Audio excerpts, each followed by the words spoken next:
1, 2, 3, 4, 5. Dia adalah Raja Jiwa 5 Cincin.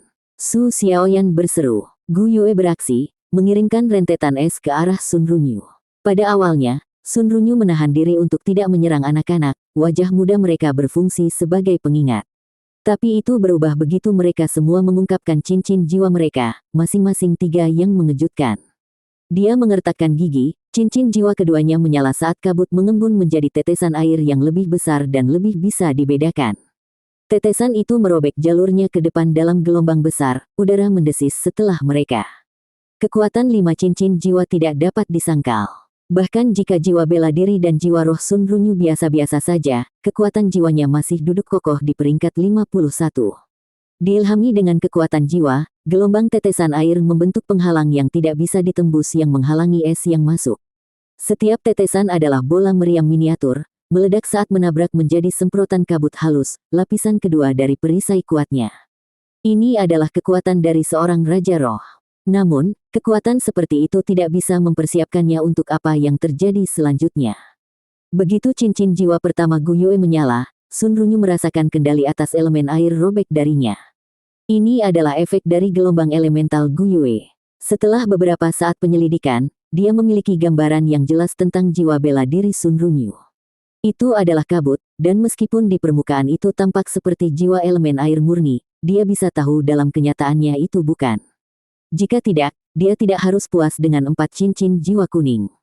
Meski begitu, dia masih bisa mengganggu kendalinya. Detik berikutnya, lingkaran cahaya keemasan muncul di bawah Sun Runyu.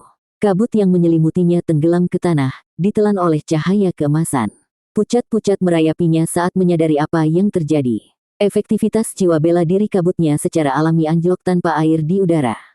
Tanpa peringatan, sinar pedang menyerempet perutnya dan dia tersentak mundur dari sensasi itu. Pada saat yang sama, dia merasakan aura tajam menjulang di belakangnya, ujung tajam belati menusuk lehernya. Cahaya keemasan dari bawah berkelebat saat rantai ditembakkan dan melingkari tubuhnya dalam pelukan erat. Dengan Sun Runyu terikat oleh belenggu cahaya bintang Su Xiaoyan, jiwa bela dirinya menjadi tidak berguna, kesimpulan pertempuran sudah tercapai. Wu Zhangkong telah menderita karena taktik ini ketika dia menjadi kaisar jiwa, jadi raja jiwa seperti Sun Runyu tidak akan memiliki kesempatan. Yakin akan kemenangan mereka, Gu Yue berhenti menyerap elemen air di sekitarnya dengan elemental tide. Cahaya keemasan di bawahnya juga memudar. Anak laki-laki yang menutupi wajahnya pada awalnya melangkah maju, Tang Wulin, melangkah maju, 3 cincin jiwa ungu melayang di sekelilingnya. Maaf, saya tidak bisa menahan diri ketika saya melihat unsur jiwa bela diri, kata Tang Wulin dengan wajah menyesal. Dia telah menggunakan Blue Silver Golden Array untuk menghilangkan elemen air di sekitar Sun Runyu. Apa yang kalian lakukan? Ini adalah pagoda jiwa. Sun Runyu sepenuhnya waspada sekarang, rasa takut merayapi hatinya.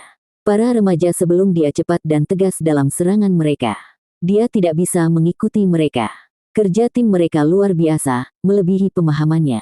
Kapan anak-anak hari ini menjadi begitu kuat? Apa yang benar-benar membuat dia takut, bagaimanapun, adalah fakta bahwa mereka tidak takut dan mudah. Dia tidak tahu apa yang akan mereka lakukan padanya. Mereka bahkan mungkin memukulinya sampai mati di tempat. Dia tidak tahan untuk itu. Dia bahkan belum punya istri. Tang Wulin melirik sosok Wu Zhangkong yang jauh, lalu mengembalikan perhatiannya kepada teman-temannya. Xie Xie dan Ye Xinglan mundur karena kata-kata yang tak terucapkan di matanya. Sun Runyu merasakan tubuhnya kembali normal, kekuatan jiwanya beredar di dalam dirinya dengan mantap sekali lagi. Tang Wulin tersenyum menawan saat dia berjalan. Maaf tentang itu, Paman. Kami dikirim oleh akademi kami untuk mencari lawan dalam pertempuran, begitulah keadaannya. Tolong jangan marah. Kami tidak berniat menyakitimu. Petik 2. Sun Runyu tidak bisa memahami apa yang dia dengar. Pikirannya bekerja keras untuk memahami situasi. Dalam hati, dia merasa lega. Setidaknya mereka tidak keluar untuk membunuhnya. Dia mendengus, lalu pergi dengan terengah-engah. Dia tidak punya wajah untuk tinggal di sini lebih lama lagi. Tang Wulin tersenyum pahit saat dia melihat siluet Sun Runyu yang pergi. Kalian berhasil, bukan? Kami tidak punya banyak waktu, jadi berhentilah mengeluh, kata Ye Xinglan. Yah, kurasa karena Guru Wu tidak menghentikan kita, tidak apa-apa. Kami juga memiliki angka di pihak kami, jadi kami tidak menang sendirian. Petik 2. Kami hanya akan melakukannya lagi jika harus, gumam Gu Yue. Kami membuat keributan. Penegak hukum pagoda roh seharusnya sudah dalam perjalanan. Petugas penegakan hukum rata-rata memiliki 4 cincin dan pilot sebuah misya. Ada 3 orang per patroli. Petik 2. Rahang Tanggulin ternganga. Anda bahkan akan berkomplot melawan orang-orang Anda sendiri. Gu Yue menggenggam tangannya di belakang punggungnya dan menoleh, untaian tengah malam berkibar tertiup angin. Aku belum pernah melawan misya sebelumnya. Pipi Tanggulin mulai berkedut karena posenya yang tenang.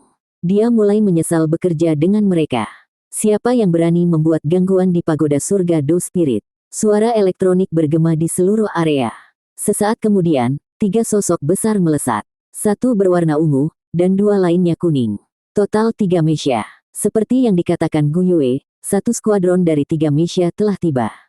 Tapi dia gagal memprediksi salah satu dari mereka akan menjadi misya ungu. Misya ungu memimpin ketiganya. Tingginya sekitar 8 meter dengan tubuh yang ramping dan tampak halus. Bukannya meriam jiwa, itu dipersenjatai dengan sepasang pedang raksasa. Perwira militer umumnya hanya diberi misya kuning karena misya ungu dianggap misya pribadi. Karena tingginya biaya pembuatan misya ungu, hanya organisasi kaya seperti Pagoda Jiwa yang mampu membuatnya untuk staf mereka. Misya ungu dirancang khusus untuk master jiwa tunggal untuk memaksimalkan efek penguatan daya. Misalnya, seorang pilot dengan 4 cincin akan memiliki daya tembak Raja Jiwa 5 cincin, dan pertahanan yang lebih tinggi. Menyadari semua ini, Tanggulin memucat begitu misya ungu terlihat. Saat mendarat, pilot membeku saat melihat anak-anak itu. Mereka datang untuk menyelidiki area tersebut setelah radar mereka mendeteksi fluktuasi kekuatan jiwa, penggunaan kekuatan jiwa dan senjata jiwa dilarang dalam radius 1 km dari pagoda roh. Tapi mereka tidak pernah menyangka pelakunya adalah anak-anak. Apa yang sedang kalian lakukan? Siapa yang menyalakan alarm kekuatan jiwa? Pilot misya ungu itu bertanya.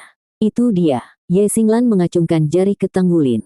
Ekspresi Tanggulin membeku. Saya dijebak. Ye Xinglan menyeringai. Pesannya jelas, dia mengatakan kepadanya bahwa adalah tanggung jawabnya sebagai kapten untuk menangani situasi ini. Kamu, misya ungu menunjuk ke arah Tanggulin.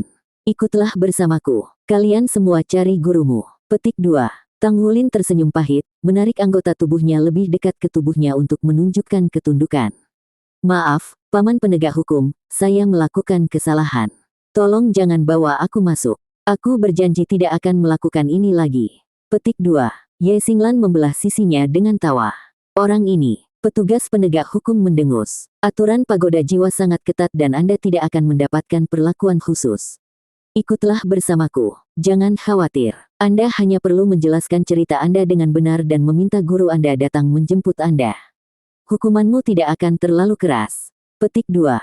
Tanggulin mendongak dan mengarahkan matanya yang besar. Berapa banyak yang tidak terlalu keras? Petugas penegak hukum menjadi tidak sabar. Paling banter, kamu hanya akan didenda. Denda. Suara Tanggulin naik 1 oktav.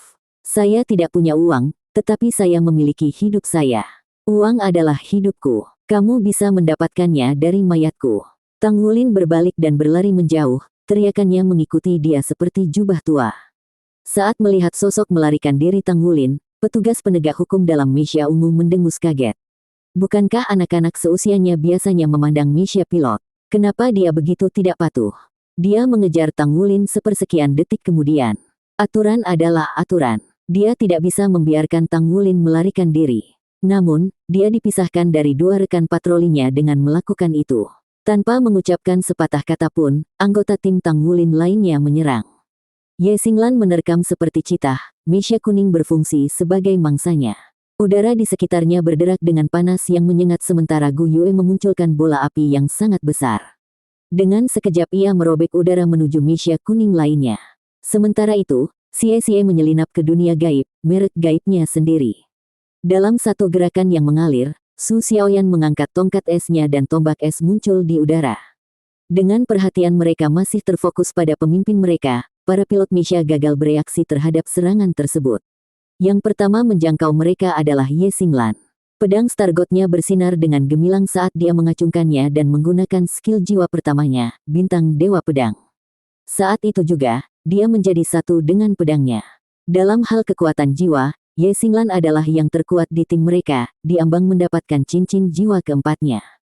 Dia lebih cepat dari tipe agility seperti Xie. Selain itu, dia adalah pembangkit tenaga listrik dalam hal kekuatan tempur. Bahkan Yue Zhengyu merasa khawatir menghadapinya. Saat dia melepaskan kekuatannya, nasib Misha kuning telah disegel. Misha hampir tidak bisa mengangkat lengan untuk memblokir serangannya. Pekikan logam memenuhi udara saat tumbukan, gelombang cahaya bintang meledak terang dan menyilaukan. Itu mendorong kembali lengan Misha, padat dan berdenyut dengan kekuatan jiwa. Ye Xinglan mendorong ke bumi dengan kakinya saat cincin jiwa ketiganya menyala, udara sejuk membuka jalan bagi tubuhnya yang bergerak. Ini adalah serangan terkuatnya. Kekuatan mematikan berkumpul di pedangnya dan kekuatan jiwanya berkobar. Dia bisa mendengar alarm menggelegar di pagoda jiwa yang jauh. Dia tidak bisa membuang waktu. Pada saat yang sama, bola api Gu Yue menghembuskan nafas dari targetnya. Tapi Misha kuning lainnya lebih cepat bereaksi. Ia mengangkat lengan kanannya dan memanggil perisai energi. Saat tabrakan, bola api meledak menjadi sebaran api. Namun, Gu Yue tidak berhenti di situ. Dia menembakkan bola api, bilah angin, dan es. Misha itu berjongkok dan bersembunyi di balik perisainya saat mengambil meriam jiwa 4 barel. Itu membidik. Campur di antara es adalah tombak es. Tiba-tiba berakselerasi, melesat melewati perisai energi Misha, dan menabrak lengan yang membawa meriam.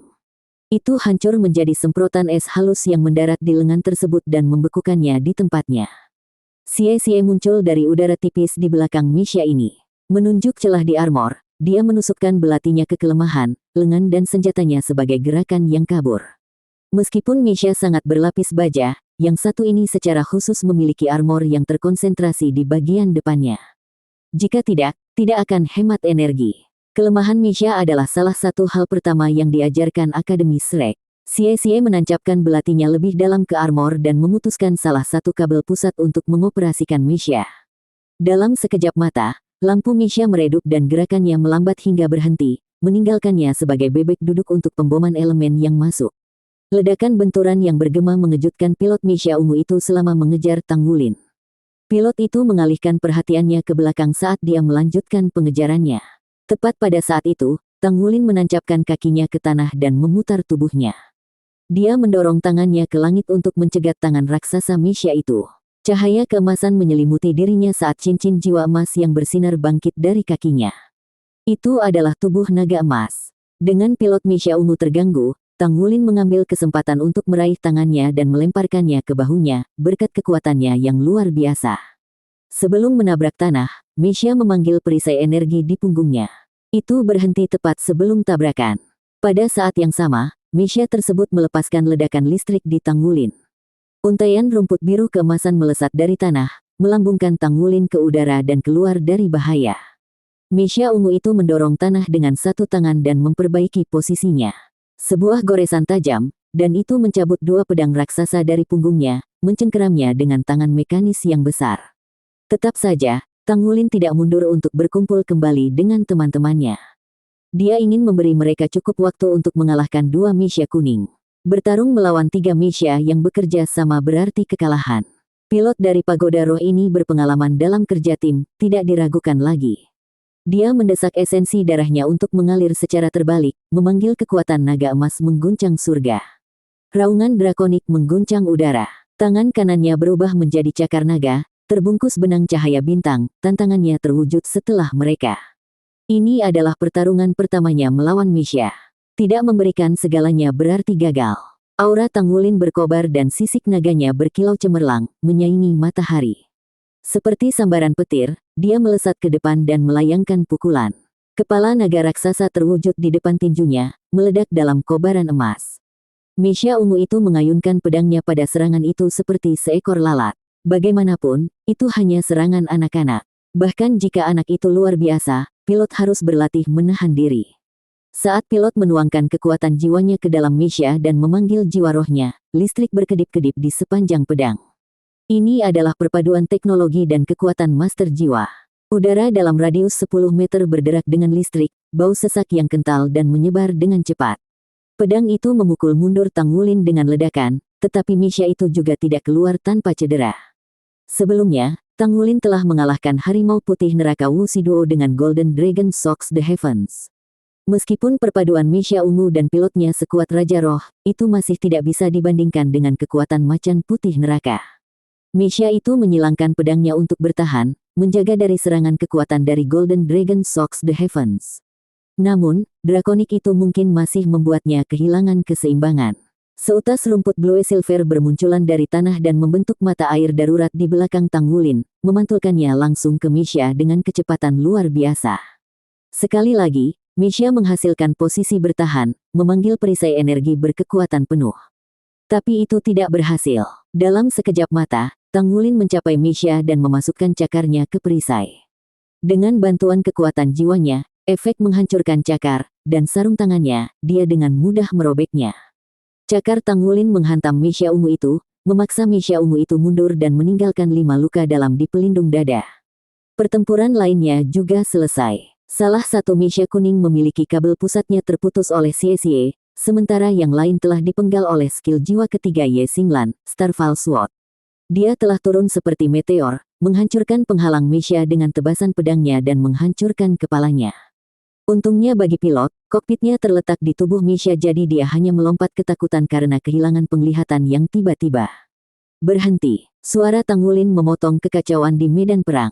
Dia mengusap cakar di depannya. 5 balok emas gelap ditembakkan dan merobek bumi, meninggalkan garis-garis dalam di tanah. Misha ungu itu langsung berhenti di tengah serangan baliknya. Tanggulin baru saja melepaskan tembakan peringatan. Jika Misha ungu itu melawan Golden Dragon Dreadclaw-nya, pilotnya akan terluka parah jika tidak langsung mati. Pertarungan selesai secepat itu dimulai. Dalam hal kekuatan absolut, tim 6 Tanggulin tidak bisa dibandingkan dengan 3 Misha. Namun, Misha itu tidak bertarung dengan potensi penuh mereka. Melihat lawan mereka adalah anak-anak kecil, mereka telah meremehkan mereka dan tim Tanggulin memanfaatkan ini sepenuhnya untuk meluncurkan serangan mendadak dan mengamankan kemenangan. Tidak ada yang menyangka sekelompok anak akan menyerang skuadron patroli Misha. Pilot Misha kuning tidak bisa menerima kekalahan mereka. Mereka bahkan belum mengeluarkan kemampuan penuh perisai energi mereka atau memiliki kesempatan untuk melancarkan serangan balik sebelum mereka dilumpuhkan dalam sekejap. Pilot Misha ungu memendam perasaan yang sama. Pilot telah meremehkan Tanggulin, dan ini adalah kesalahan yang merugikan. Dia tidak bisa bereaksi tepat waktu terhadap serangan mendadak Tanggulin dan kemunculan baju besi perang. Di bawah pengaruh tantangannya, cakar naga emas Tanggulin memiliki kekuatan serangan 2 kali lipat. Itu bisa dengan mudah merobek lubang di perisai Misha ungu. Selain itu, dia memiliki naga emas mengguncang surga, membantunya meraih kemenangan. Siapa kalian, anak-anak? Pilot Misha ungu itu bertanya, ketakutan, kemarahan, dan kewaspadaan bercampur dalam suaranya. Tanggulin berdiri tegak, semua tanda rasa takut sebelumnya hilang. Apakah Anda menyadari kesalahan Anda? Kesalahan. Pilot itu terkejut dengan kepercayaan pada suara Tanggulin. Tanggulin mengangkat dagunya dengan benar. Kami penegak yang dikirim oleh markas besar untuk mengevaluasi kemampuan penegak lokal untuk beradaptasi dengan situasi baru. Anda telah mengecewakan. Hanya karena kami anak-anak kecil, Anda meremehkan kami dan lalai mempertimbangkan kemungkinan bahwa kami bermusuhan. Apakah saya perlu mengingatkan Anda bahwa Master Jiwa Jahat meluncurkan serangan teroris belum lama ini? Para Master Jiwa Jahat itu unggul dalam menyamar. Jika Anda semua begitu lemah, lalu apa yang akan Anda lakukan saat bahaya benar-benar datang? Kami di sini hanya untuk menjaga Anda semua. Kembali dan renungkan hal ini, lalu tulis laporan ke kantor pusat. Mengerti? Petik 2. Punggung pilot berkeringat dingin. Dia tidak bisa membantu tetapi mempercayai Tanggulin. Mereka sangat muda namun sangat kuat dan tidak memberikan pukulan mematikan sepanjang pertempuran, meski berada dalam posisi sempurna untuk melakukannya. Kemudian Tanggulin berkata bahwa mereka dikirim oleh markas besar Pagoda Roh. Itu adalah satu-satunya penjelasan yang masuk akal di benaknya. Saat pilot mempertimbangkan semuanya, Tanggulin memberi isyarat kepada teman-temannya. Baik, kami sudah selesai di sini. Kami masih memiliki banyak kota untuk dikunjungi. Gu Yue, tunjukkan ide kami kepada mereka. Petik 2. Gu Yue langsung mengerti apa yang sedang dilakukan Tanggulin. Dia mengeluarkan lencananya dan menunjukkannya kepada petugas penegak hukum. Saat pemimpin patroli melihat lencana itu, semua keraguan menghilang. Tapi sekarang lidahnya terikat. Dia tidak tahu harus berkata apa. Dia tidak bisa mengakui telah melakukan kesalahan pada anak-anak. Kokpitnya terbuka dan dia melompat keluar. Anda tidak perlu mengatakan apa-apa. Lapor saja ke markas. Saya harap ini pertama dan terakhir kali Anda membuat kesalahan seperti itu. Saya tidak ingin kejadian ini terulang. Tang Wulin bertindak dengan kesungguhan seorang dewasa muda. Setelah dia selesai berbicara, dia berbalik dan pergi dengan kepala terangkat tinggi. Teman-temannya dengan tenang mengikuti langkahnya. Tang Wulin berdiri di depan. Gu Yue dan Ye Xinglan berada tepat di belakangnya, dan di paling belakang ada Xie Xie, Su Lizi, dan Su Xiaoyan. Mereka berenam membentuk segitiga dan pergi dengan kepala terangkat tinggi. Pada saat itu, sesosok berlari keluar dari pagoda jiwa dan ke tempat keributan, lebih dari selusin Misha mengikuti di belakangnya. Ketika mereka mendekati tempat kejadian, mereka melihat 3 Misha yang rusak parah. Anehnya, tidak ada pilot yang terluka. Misha mendarat sementara anggota staf berbondong-bondong. Saat Tang Wulin memimpin teman-temannya di sudut dan tidak terlihat oleh anggota pagoda roh, dia menggeram, lari. Kemudian dia memesannya ke kota.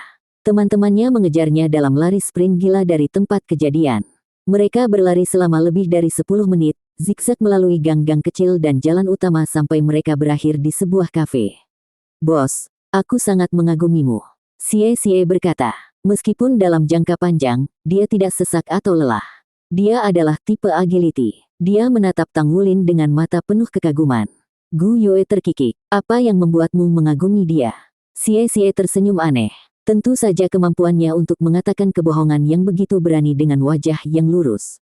Jika saya adalah salah satu dari pilot itu, saya akan mempercayainya juga. Gu Yue, apakah benar-benar ada penegak seperti itu di markas Spirit Pagoda? Petik 2. Ada, tapi departemen penegakan tiap cabang sebagian besar tidak bergantung satu sama lain. Lain kali, kita harus mengatakan bahwa kita adalah supervisor. Supervisor memiliki yurisdiksi atas semua cabang, jadi itu akan lebih dipercaya. Petik 2. Lain kali. Lain kali apa? Tang Wulin menggerutu. Tidak mungkin aku akan membebaskan kalian lain kali. Apakah kalian tahu betapa berbahayanya itu? Jika kami ditahan, apa yang akan terjadi dengan ujian kami? Oh iya, Gu Yue, dari mana asal lencana spirit pagoda Anda? Bukankah itu disita? Petik 2. Gu Yue terdiam sesaat sebelum berbicara. Anda harus mengakui, itu berhasil. Kami menyelesaikan tugas kami dengan sangat cepat. Kita bisa menuju ke stasiun kereta untuk segera berangkat ke kota berikutnya. Sedangkan untuk lencana, saya membuatnya sendiri. Petik 2. Tang Wulin mengerang. Jika Pagoda Roh memberitahu cabang lain dan mendapat kerja sama dari pejabat kota untuk menyegel kita, menurutmu apakah kita masih bisa lari? Gu Yue tersenyum. Itu tidak akan terjadi. Mereka masih harus menunjukkan wajah guruku. Itu salah mereka karena tidak membantu ujian kita sejak awal. Selain itu, kami tidak melakukan kesalahan apapun. Kebohonganmu juga sangat bagus. Kami mungkin bukan pengawas yang sebenarnya, tetapi pelajaran yang kami ajarkan kepada mereka masih berlaku. Pagoda jiwa tidak akan peduli tentang sesuatu yang kecil seperti ini. Petik 2. Saat itu, pintu terbuka dan Wu Zhangkong masuk ke dalam kafe. Dia berjalan langsung ke meja Tang Wulin dan duduk. Guru Wu, mereka semua menyapanya dengan hormat. Sudut mulut Wu Zhangkong bergerak hampir tanpa terasa. Tang Wulin dengan hati-hati bertanya, "Guru Wu, kita lulus tes bagian ini, kan?" "Secara teknis, ya," kata Wu Zhangkong. Tang Wulin menghela nafas lega. Kalau begitu bagus. Wu Zhangkong melihat keluar jendela, mengalihkan pandangannya. Tapi dia tidak cukup cepat. Tang Wulin telah melihat tawa di mata Wu Zhangkong sebelum dia bisa menyembunyikannya. Apakah dia mencoba untuk tidak tertawa? Betulkah? Sebenarnya, Wu Zhangkong tidak tahu harus tertawa atau menangis. Murid-muridnya ini terlalu berani. Mereka pertama kali menyebabkan keributan besar di pagoda jiwa setempat, kemudian Tang Wulin melangkah maju dan memamerkan akalnya dan berbicara tentang masalah jalan keluar mereka. Jika anak ini tidak tumbuh dengan berani dan bijaksana, maka dia akan berakhir sebagai penjahat keji. Perhatian Wu Zhangkong terfokus pada Tang Wulin. Tanpa diketahui Tang Wulin, Wu Zhangkong berencana untuk mendisiplinkannya dengan keras. Setelah mengambil beberapa minuman dan makan roti babi Su Lizi, semua orang kembali dalam kondisi prima. Di bawah saran Tang Wulin, mereka membeli beberapa pakaian lokal untuk berbaur dan tampil menarik. Setelah berganti pakaian, mereka menuju stasiun kereta.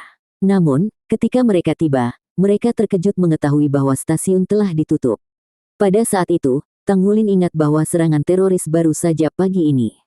Heaven Door City masih waspada tentang itu. Wajar jika stasiun kereta ditutup. Masalahnya adalah, mereka tidak tahu kapan akan dibuka kembali. Apa yang kita lakukan? Gu Yue bertanya pada Tang Wulin. Sebuah ide muncul di kepalanya. Adakah dari kalian yang tahu cara mengemudi? Saya lakukan. Xie berkata. Tang Wulin mengangguk. Baik, ayo kita menyewa mobil dan berkendara ke kota berikutnya. Mereka tidak bisa membuang waktu. Jika mereka tidak bisa naik kereta, maka mereka hanya bisa mengemudi. Mengemudi mungkin tidak secepat kereta, tetapi itu lebih baik daripada menunggu waktu yang tidak ditentukan hingga stasiun dibuka kembali.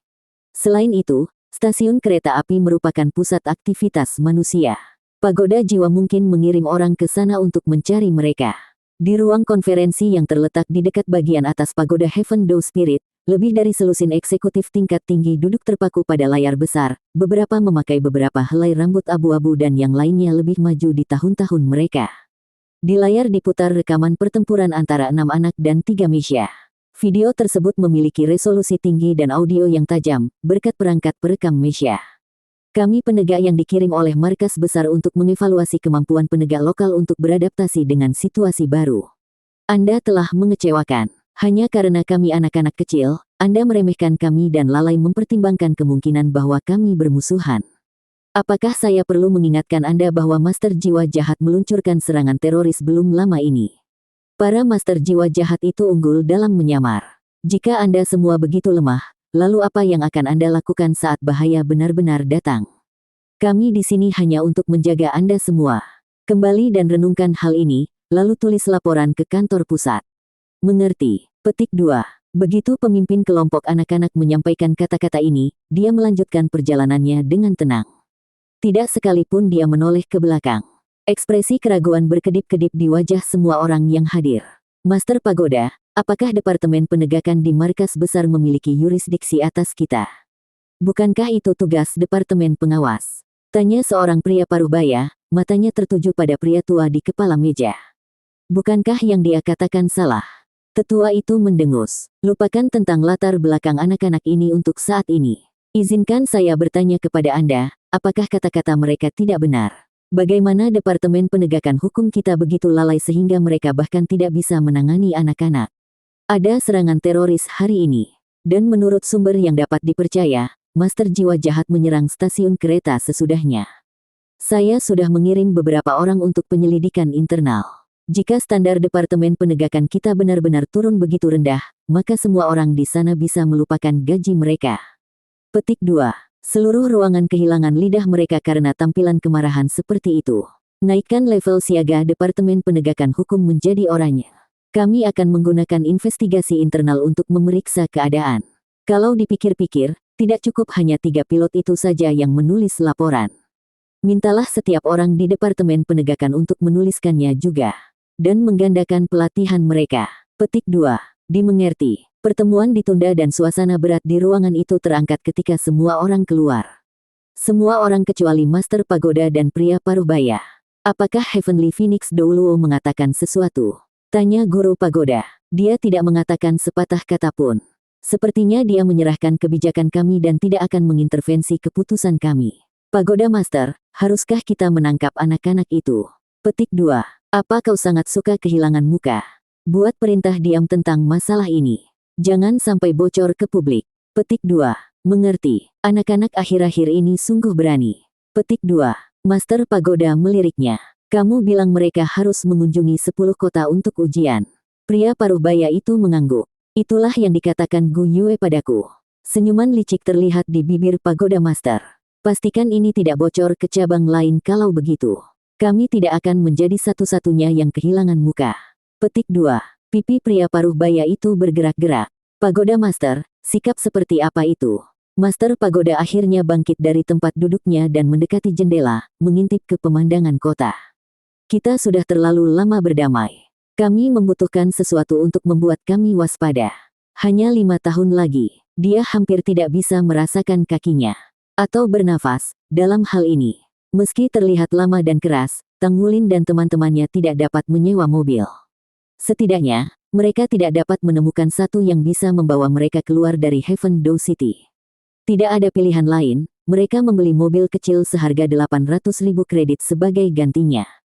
Itu hampir semua uang yang diterima Tang Wulin dari paman tuannya, dan itu hanya cukup untuk satu mobil. Sayangnya, mobil ini hanya dapat menampung 5 orang dengan nyaman, yang merupakan masalah karena mereka memiliki 7 orang. Tepat setelah pembeliannya, Tang Wulin meminta maaf kepada Wu Zhangkong. Tidak ada tempat baginya, bahkan tidak dengan semua orang berkumpul bersama. Dia harus menemukan jalannya sendiri. Xie adalah pengemudi, Su Lizhi di depan, dan Tang Wulin terjepit di belakang bersama ketiga gadis itu. Untungnya bagi Tang Wulin, gadis-gadis itu cukup kurus. Sial baginya, dia tidak. Dia mendapati dirinya menempel ke jendela seperti spesimen aneh. Di sampingnya duduk kue 3 lapis Gu Yue, Ye Xinglan, dan Su Xiaoyan dalam urutan itu. Xie adalah pengemudi yang memadai namun mengemudi tanpa SIM. Dia memang punya satu, tapi tentu saja, itu telah disita bersama dengan barang miliknya yang lain. Tidak ada pilihan selain mengandalkannya. Mereka hanya bisa menyilangkan jari agar tidak tertangkap. Saat mobil melaju melalui jalan raya, Tang Wulin melakukan yang terbaik untuk mentolerir ketidaknyamanan tersebut. Bagian belakangnya sangat sesak sehingga dia bahkan tidak bisa bergerak. Ketika kita sampai di kota berikutnya, bagaimana kalau saya pergi mencari uang lebih banyak dengan menempa dan memberi kita mobil yang lebih besar? Tang Wulin memaksakan senyum pahit. Gu Yue memutar matanya ke arahnya. Apakah kamu sudah mencoba menghindariku? Sebenarnya, Tang Wulin merasa cukup nyaman dengan dia menekannya. Dia lembut dalam segala hal. Gu Yue, apakah beratmu bertambah? Aku tidak ingat kamu begitu lembut. Petik 2. Mendengar kata-kata itu, Gu Yue menjauhkan wajahnya yang memerah darinya, asap mengepul dari kepalanya. Xie terkekeh, melihat sekilas pertukaran itu dari kaca spion. Wulin, kamu sangat polos. Itu disebut pubertas. Itu normal bagi gadis seusia ini untuk berkembang seperti itu. Petik 2. Diam. Ketiga gadis itu berteriak serempak. Lizzie, bagaimana menurutmu? Apakah saya benar? Xie mengirim pandangan memohon ke Su Lizhi. Aku merasa mengantuk. Aku akan tidur siang. Tanpa sepatah kata pun, Su Lizhi menutup matanya dan berpura-pura mendengkur. Mendorong ke pintu, Tang Wulin tidak punya pilihan selain menyaksikan pemandangan terbang. Hatinya berangsur-angsur menjadi tenang. Aroma yang menyenangkan melayang ke arahnya. Berkedip keluar dari lamunannya, dia menyadari itu berasal dari Gu Yue. Dia menelan. Ya Tuhan, Xie benar. Dia benar-benar melewati masa puber, sudah mulai tumbuh dewasa. Desahan keluar dari bibirnya. Kami bukan anak-anak lagi. Kemuraman menetap di hatinya, tebal dan tebal seperti kabut. Sampai hari ini, Tang Wulin masih belum mendengar kabar dari ibu atau ayahnya, dan akibatnya melihat teman-temannya sebagai orang terpenting dalam hidupnya. Tidak ada yang terlalu berlebihan bagi mereka, bahkan mengorbankan dirinya untuk kepentingan mereka bukanlah hal yang mustahil. Merekalah yang mendorongnya untuk terus hidup, yang memberi makna pada hidupnya. Untuk alasan ini, Tang Wulin takut kehilangan mereka dan apapun yang dapat mengubah dasar hubungan mereka. Bertahun-tahun yang lalu, ketika Wang Jinxi dan Zhang Yangzi meninggalkan grup mereka, dia berjuang melawan depresi. Dunia tampak tertutup selubung abu-abu, dingin saat disentuh. Dia butuh waktu lama untuk pulih. Menyadari perubahan suasana hatinya, Tang Wulin menggelengkan kepalanya dan kembali ke pola pikir positif. Tidak ada gunanya memikirkan masa lalu. Membosankan di sini. Mari kita bicarakan sesuatu, kata Tang Wulin. Dia telah mendapatkan kembali ketenangannya sekarang, hatinya adalah teladan kebajikan. Gu Yue meliriknya. Mereka masih menempel satu sama lain, dari sisi ke sisi. Dialah orang yang mendorongnya ke kursi dekat jendela dan menempatkan dirinya di antara dia dan gadis-gadis lain. Dia bahkan tidak repot-repot menyembunyikan niatnya. Semua orang tahu apa yang dia lakukan dan tidak berani menghalangi jalannya. Mungkin mereka masih muda, anggota kelompok lainnya praktis bisa mencium ketegangan seksual, terutama dari seberapa baik Gu Yue memperlakukan Tang Wulin. Satu-satunya hal yang membingungkan adalah seberapa sering dia lari kedinginan, seolah-olah dia sengaja menjaga jarak darinya. Apa yang ingin kamu katakan? Armor pertempuran. Saya harus bisa menembus peringkat 40 ketika kita kembali dan mendapatkan jiwa roh lain. Kita bisa terus membuat baju perang, kata Ye Xinglan. Tang Wulin tertawa. Kita akhirnya pergi dari sekolah, jadi mari kita bicarakan tentang sesuatu yang tidak berhubungan. Baik, bagaimana dengan ambisi kita? Xinglan, Anda mulai. Apa hatimu? Petik 2.